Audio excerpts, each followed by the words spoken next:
Payment कैसे करना है भी मैं आपको साथ में बता देता हूँ। जैसे मैंने कोई सा भी कोर्स खरीदना है, उसके लिए सबसे पहले आपने रजिस्टर किया, लॉगिन किया। लॉगिन करने के बाद कोर्स में जाएंगे।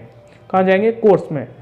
कोर्स कहाँ मिलेगा? स्टोर में जाना है। स्टोर में नीचे जैसे क्लिक करेंगे, एरो का निशान बना हुआ है, एरो के निशान के सामने हम जैसे क्लिक करेंगे तो नीचे लिखा हुआ आएगा कोर्सेज। कोर्सेज पे जाना है। जैसे मान लो मुझे ये वाला कोर्स आप परचेज करना है, तो इस कोर्स के लिए मैं क्या करूँगा, नीचे लिखा हुआ है add to cart.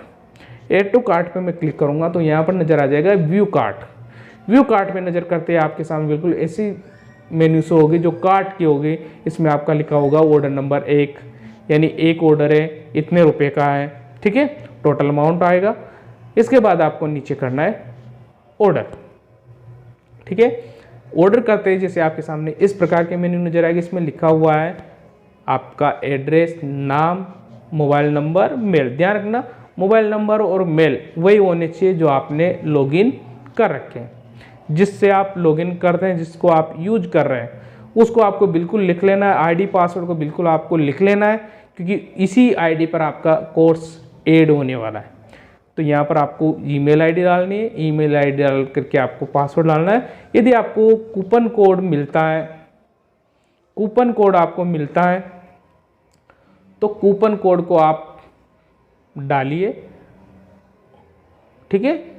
Coupon code को डाल करके आपको कूपन कोड को एक्टिव करना है। एक्टिव करने के बाद जैसे ही जितने का कूपन कोड आपको मिलता है उतना अमाउंट माइनस होके नीचे आ जाता है कि इतने अमाउंट का इनके कूपन कोड, इतना माइनस होके इतना अमाउंट बचा, और उस अमाउंट को आपको प्लेस ऑर्डर कर देना है। जैसे प्लेस ऑर्डर करते हैं तो आपके सामने आ जाता है ऑर्डर नंबर, सामने दिख रहे हैं ऑर्डर नंबर आ जाते हैं।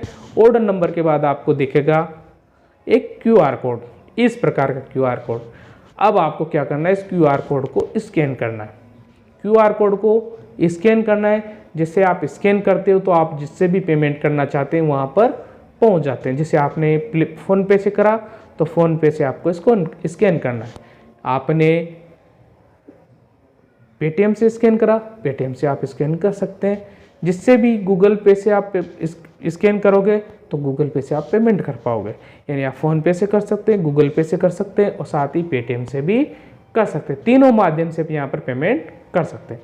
थोड़ा सा आपको ये ध्यान रखना है, जैसे आप पेमेंट पे स्कैन करते हैं तो जैसे अमाउंट आता है, अमाउंट के नीचे आपको दिखेगा डिस्क्रिप्शन। डिस्क्रिप्शन के ऑप्शन में आपको आपके जो आपने ऑर्डर नंबर लिखे हैं, जो आपने कोर्स का ऑर्डर नंबर आपको ऊपर शो हुआ था, अभी पहले वाले पेज में आपने जो ऑर्डर नंबर शो हुआ है उस ऑर्डर नंबर को मेंशन कर देंगे। मेंशन करने का मतलब है कि जैसे आप ऑर्डर नंबर साथ में लिखोगे तो पेमेंट जहां पर भी शो होती है तो आपका ऑर्डर नंबर साथ में हो जाता है, तो मैं उस ऑर्डर को अप्रूव करने में आसानी होती है, जिससे हम उस कोर्स को बिल्कुल एक्टिव तुरंत कर देते हैं, क्योंकि आपका ऑर्डर नंबर में तुरंत दिखाई दे सकता है कि इस पेमेंट से इस ऑर्डर का पेमेंट किया गया है, ठीक है। यहां पर मैं आपको एक समाधान और बता देता हूं। आपको जब भी पेमेंट करना है, ठीक है, तो आपकी मेल आईडी और आपके पासवर्ड से दूसरे मोबाइल में लॉगिन कीजिए। जो आपका मोबाइल है जिससे आप पे कर रहे हैं, बिल्कुल आपकी डिटेल राइट है, उससे आप लॉगिन मत कीजिए, लॉगिन दूसरे से कीजिए।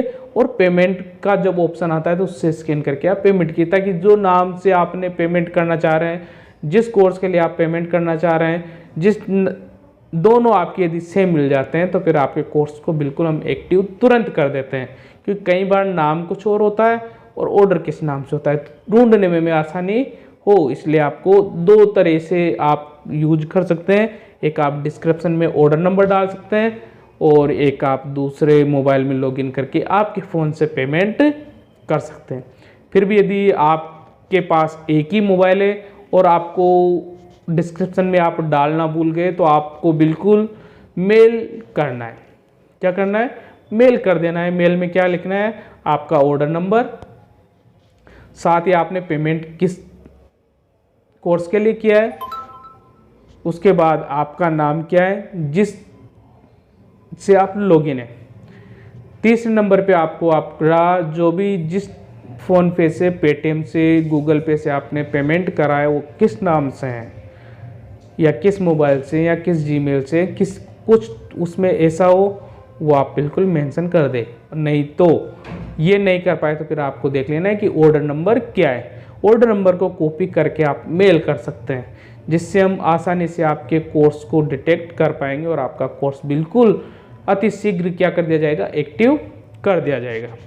ठीक है, तो कोर्स आपके डैशबोर्ड में नज़र आने के यही कारण होता है कि आप किस जीमेल आईडी से आपके अमाउंट को एसेज करते हैं, आप ऑर्डर किस आईडी से करते हैं। तो इस प्रकार से वो मिसमैच होने के बाद आपका कोर्स आपके जीमेल आईडी पर शो नहीं होगा, क्योंकि जिस जीमेल आईडी से हम शो करते हैं, जिस जीमेल आईडी से हम एक्टिवेट करते हैं, जिस मेल आईडी पर हम देखते हैं वो एक्टिव होता है, लेकिन आप किसी दूसरी जीमेल आईडी से अकाउंट क्रिएट कर चुके होते हैं और उसी जीमेल आईडी से आप लॉगिन करते हैं तो वहाँ पर वो शो नहीं होगा। तो ध्यान रखिए, जिस मेल आईडी से आप ऑर्डर कर रहे हो, जिस मेल आईडी से आप लॉगिन कर रहे हो, जिस मेल आईडी से आपने रजिस्टर किया है, सेम होनी चाहिए।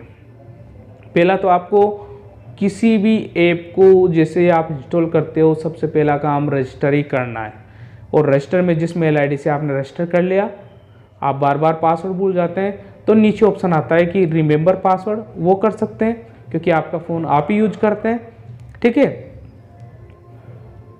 तो आपको अब आसानी से किसी कोर्स को परचेज करना बिल्कुल समझ में आ गया हो किस प्रकार से आपको कोर्स को परचेज करना है। यदि कोई प्रॉब्लम आती है तो आपको जीमेल आईडी पर क्या करना है, मेल कर देना।